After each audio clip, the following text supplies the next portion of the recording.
समय जब श्री रामचंद्र जी का दर्शन करने के लिए अपने 60,000 शिष्यों सहित दुर्वासा ऋषि अयोध्या को जा रहे थे, तब मार्ग में जाते हुए दुर्वासा ने सोचा कि मनुष्य का रूप धारण कर ये तो विष्णु जी ही संसार में अवतीर्ण हुए हैं, ये तो मैं जानता हूँ, किंतु संसारी जनों को आज मैं उनका पौरुष दिखलाऊंगा।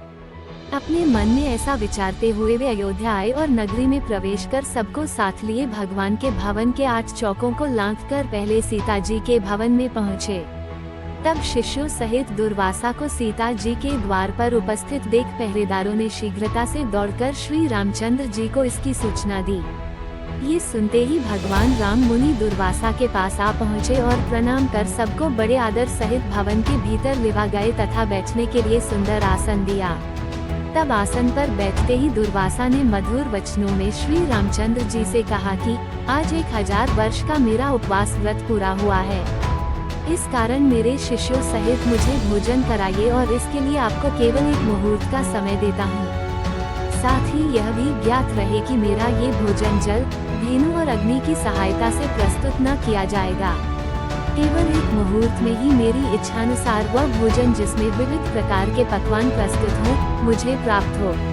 इसके अतिरिक्त यदि तुम अपने गार्हस्थ्य धर्म की रक्षा चाहो तो शिव पूजन निमित्त मुझे ऐसे पुष्प मंगवा दो कि जैसे पुष्प यहाँ अब तक किसी ने देखे न हो। यदि ये तुम्हारा क्या न हो सके तो मुझसे स्पष्ट कह दो कि मैं इसमें असमर्थ हूँ, मैं चला जाऊँ। तब मुनि की इस बात को सुनकर श्री रामचंद्र जी ने मुस्कुराते हुए नम्रता से कहा, भगवान, मुझे आपकी यह सब आज्ञा स्वीकार है। तब राम की बात सुनकर दुर्वासा ने प्रसन्न होकर कहा, मैं सरयू में स्नान करके अभी तुम्हारे पास आता हूँ, शीघ्रता करना। हमारे लिए सब सामग्रियों को प्रस्तुत करने के लिए अपने भाइयों तथा सीता को शीघ्रता के लिए कह देना। रामचंद्र जी ने कहा, अच्छा, आप जाइए स्नान कर आइए। दुर्वासा जी स्नान करने चले गए। राम चिंतित हो गए। लक्ष्मण आदि भ्राता जानकी तथा सबके सब व्याकुल हो राम की ओर निर्निमेष दृष्टि से देखने लगे कि मुनि ने तो इस प्रकार की सब अद्भुत वस्तुएं मांगी हैं। इसके लिए देखें कि अब भगवान क्या करते हैं, क्योंकि बिना अग्नि, जल और बिना गौ के उनके लिए किस प्रकार से भोजन प्रस्तुत करते हैं। तब रामचंद्र जी ने लक्ष्मण जी से एक पत्र लिखवाया, फिर उस पत्र को अपने बाण में बांधकर धनुष पर चढ़ाया और छोड़ दिया। वह बाण वायु वेग से उड़कर अमरावती में इंद्र की सुधर्मा नामक सभा में जाकर उनके सामने गिर पड़ा। उस बाण को देखकर इंद्र व्याकुल हो गए कि यह किसका बाण है।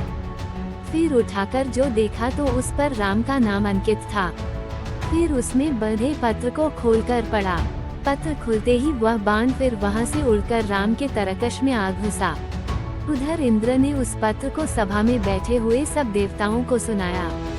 उसमें लिखा था, इंद्र, स्वर्ग में सुखी रहो, मैं सर्वदा तुम्हारा स्मरण करता हूँ, परंतु तुम्हें एक आज्ञा देता हूँ। आज 1000 वर्ष के भूखे हुए दुर्वासा मुनि अपने 60,000 शिष्यों के साथ मेरे यहाँ आए हैं। वे ऐसा भोजन चाहते हैं जो गौ, जल अथवा अग्नि के द्वारा सिद्ध न किया हो। इसके साथ ही उन्होंने शिव पूजन के लिए ऐसे पुष्प मांगे हैं जिन्हें कि अब तक मनुष्यों ने न देखा हो। मैंने उनकी यह मांग स्वीकार कर ली है। वे सरयू में स्नान करने गए हैं, इसलिए तुम शीघ्र ही कल्पवृक्ष और पारिजात जो क्षीरसागर से निकले हैं, क्षणमात्र में मेरे पास भेज दो। इसके लिए रावण के संहारक मेरे बाणों की प्रतीक्षा मत करना। ये पत्र देवताओं को सुनाकर इंद्रदेव तत्क्षण उठ पड़े और कल्पवृक्ष तथा पारिजात को साथ ले देवताओं सहित विमान में बैठकर अयोध्या में आ पहुँचे। लक्ष्मण जी ने इंद्र का स्वागत किया। इंद्र ने राम के पास पहुँच पारिजात और कल्पवृक्ष को राम को अर्पण किया। इतने ही में सरयू तट से दुर्वासा ने अपने एक शिष्य को राम के पास भेजा कि तुम जाकर देखो कि राम इस समय क्या कर रहे हैं। मैंने जो आज्ञा दी है उसके अनुसार कुछ अन्न अब तक बना है कि नहीं। अब तक वैसे ही चिंतामग्न है या कुछ कर रहे हैं। यदि मेरी आज्ञानुसार पकवान प्रस्तुत कर रहे हैं तो अब तक कितनी सामग्री तैयार हुई है, ये सब तुम चुपके से देखकर मेरे पास आओ। तब जो आज्ञा, ऐसा कहकर वह शिष्य राम के भवन में आया। देखा तो कल्पवृक्ष और पारिजात से युक्त देवताओं की मंडली में राम विराजमान हैं। ये देखकर उस शिष्य ने शीघ्र ही दुर्वासा के पास जाकर वह समाचार कह सुनाया। शिष्य की यह बात सुनकर दुर्वासा को आश्चर्य हुआ। स्नान कर शिष्यों को साथ ले दुर्वासा ऋषि श्री रामचंद्र जी के सुंदर भवन में आ पहुँचे। दुर्वासा जी को आया देख देवताओं सहित राम ने उठकर उन्हें तथा उनके सब शिष्यों को बड़े आदर के साथ प्रणाम किया और उत्तम आसन पर बिठाकर सीता तथा लक्ष्मण आदि के साथ उनकी पूजा की। फिर जिन पुष्पों को मनुष्यों ने अब तक नहीं देखा था, शिव पूजन के हेतु पारिजात के उन पुष्पों को राम ने दुर्वासा के समक्ष प्रस्तुत किया।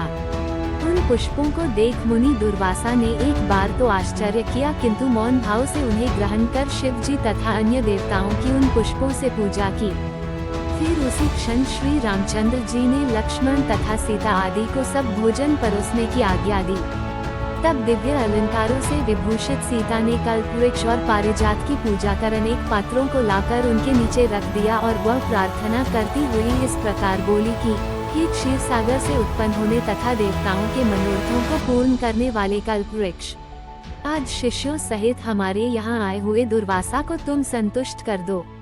तब सीता के इस प्रकार कहते ही कल्पवृक्ष ने पलमात्र में वहां रखे हुए करोड़ों पात्रों को अनेक प्रकार की खाद्य सामग्रियों से पूर्ण कर दिया। फिर तो उन सब अन्नों को उर्मिला सहित सीता ने सुवर्ण के पात्रों में रख कर दुर्वासा के समक्ष परोस दिया। फिर तो रामचंद्र से निवेदित दुर्वासा ने अपने शिष्यों के साथ बड़े प्रेम से वह सब भोजन किया। फिर हाथ मुंह धो तांबूल तथा दक्षिणा ली।